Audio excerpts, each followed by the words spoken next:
guys, welcome back to my channel. So today I'm filming another book video.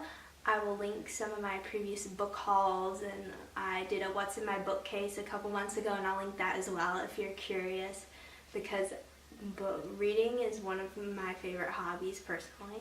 I enjoy reading.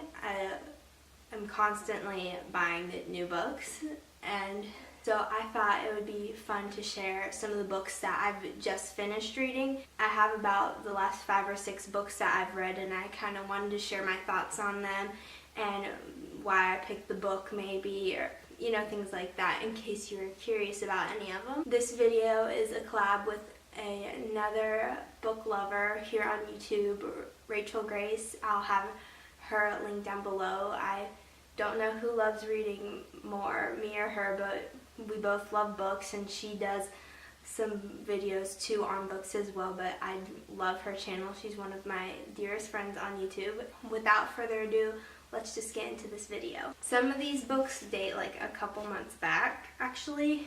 The first one that I'm sharing is It's Not What You Think by Jefferson Bethke. I believe that's how you pronounce his last name. And this isn't his most famous book. He wrote one with his wife on marriage that went viral. I think I haven't read it. And he's also the author of Jesus, and it has like the little Pac-Man, carrot, whatever that's called, Jesus, that religion. And that's his most famous book, I think, that he's written. But I picked this one up. It was on sale, and obviously I saw who the author was, and I was like, oh, I've heard of him. I'd never read one of his books before, and I really, really love this book. It was so good.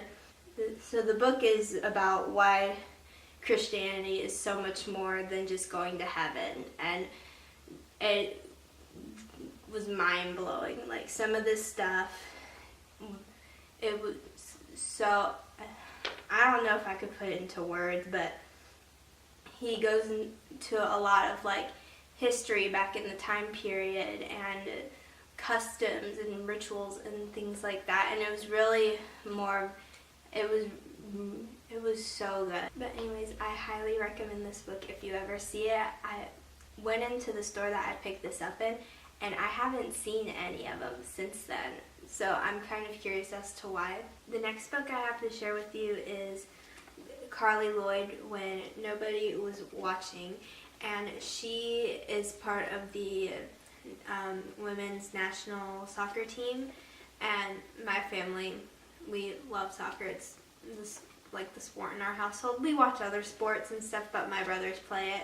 So I saw this, and I was very curious because I love reading biographies, and I thought this was really interesting because it documents her life from like the time she was little to the a couple months maybe after the last Women's World Cup. There's one coming up next year, actually, and it's very interesting, and she talks about the process of her training and what it's like to be on a national sports team and to represent your country. And she talked about going to the Olympics and stuff, and it was very interesting, and she had a bunch of good advice. So if you play a sport, I would highly recommend it. Even if you don't play soccer, I still think that you would get some wisdom and words of advice. The next book I have is Undivided, and it's by Patricia Raybon and Alana Raybon.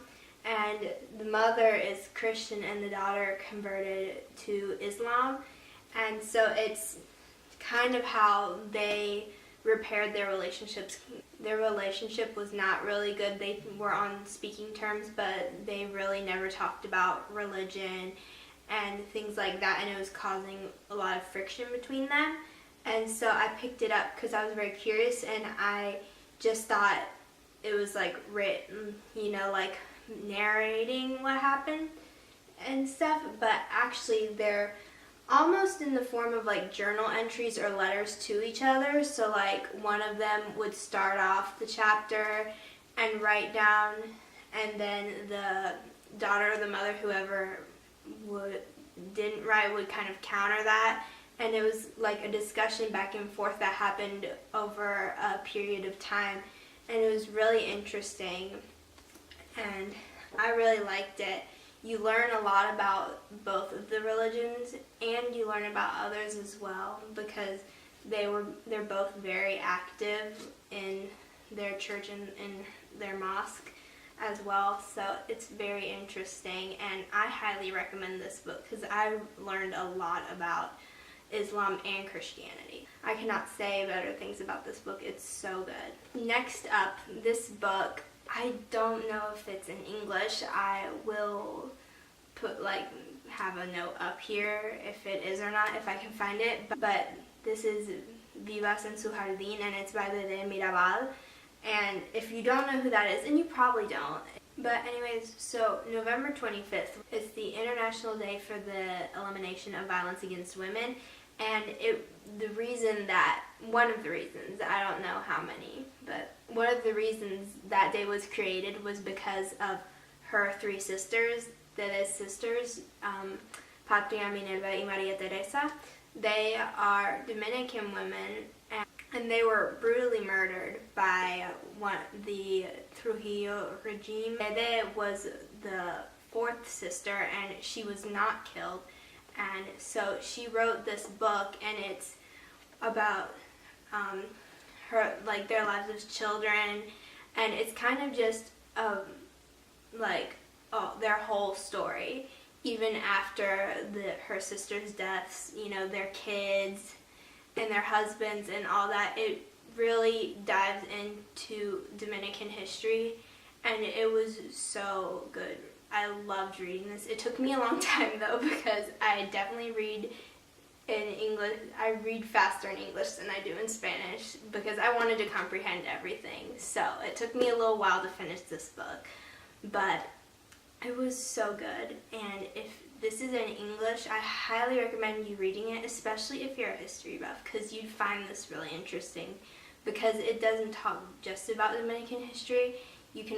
It talks about the U.S. and like other South American countries are mentioned, and it's really, really good. And if you can't find this book in English, there is a more fictionalized version of the Mirabal sisters' story, and there was a movie based off that book, and I believe it's called In the Time of the Butterflies, if I'm right, and Salma Hayek's in the movie. I've never seen it though, but if this is something that interests you, I'd highly recommend that as well. And then last but not least, I also read electronically from time to time, so I wanted to show you, I finished 2 books on my Kindle. And last but not least, I'm going to show you what I've been reading on my Kindle. I read electronically from time to time, not as much. I'm more of a paper person. I like to have the book in my hands. But I read this book by Agatha Christie. It's the 450 from Paddington. It's a Miss Marple mystery. I love reading Agatha Christie, and I believe that book was on sale at one point, so I purchased it because I didn't have it in my paper collection. So I read that, and that was really good. I don't really want to talk a lot about that book though, because it's a mystery, so I don't want to spoil anything. But Agatha Christie books are always good. You can never go wrong with her books. And then also, I don't think many people would enjoy reading this. It took me a long time to read it. It was, I want to say it was over 600 pages. I really don't know how I finished it. I didn't think I was going to make it. It's by David McCullough, I think that's how you pronounce his name, and it's called The Greater Journey, Americans in Paris. And I love French history as well. I studied it a lot in my world history class, and it talks about the impact France and Paris specifically had on American history, like who from America went over there and lived there and studied there, and what they brought back to America. Like, you would not believe how much medicine, the medical world changed once they went over to Paris and came back. It's amazing, like women working in medicine and art and architecture. It's really interesting. I had no idea how much France contributed to American history, and also writers too. And so I enjoyed the book, but it was also a hard book to read. It was really long. And even like there was a little snippet about P.T. Barnum, because The Greatest Showman came out last year. So that was kind of interesting how much they loved his circus and stuff over there. And so, yeah, I don't know if I'd recommend it to you because it's not for everybody, but if you're interested in France and Paris and American history like I am, you probably would enjoy the book, but it is really long, I'll tell you that. So anyways, that completes this video. Thank you so much for watching. Be sure to give it a big thumbs up if you did, and if I should continue doing these types of videos, if you want to see what I have been reading. And be sure to comment down below some of your favorite books, or comment down below one of the books that you've recently finished reading and if you enjoyed it, because I love getting new ideas and new different books to read. And also don't forget to subscribe before you leave and follow me on my social medias. And be sure to check out Rachel's video as well if you're interested. And don't forget to subscribe to her channel as well because she's awesome. And I'll see you guys in my next video.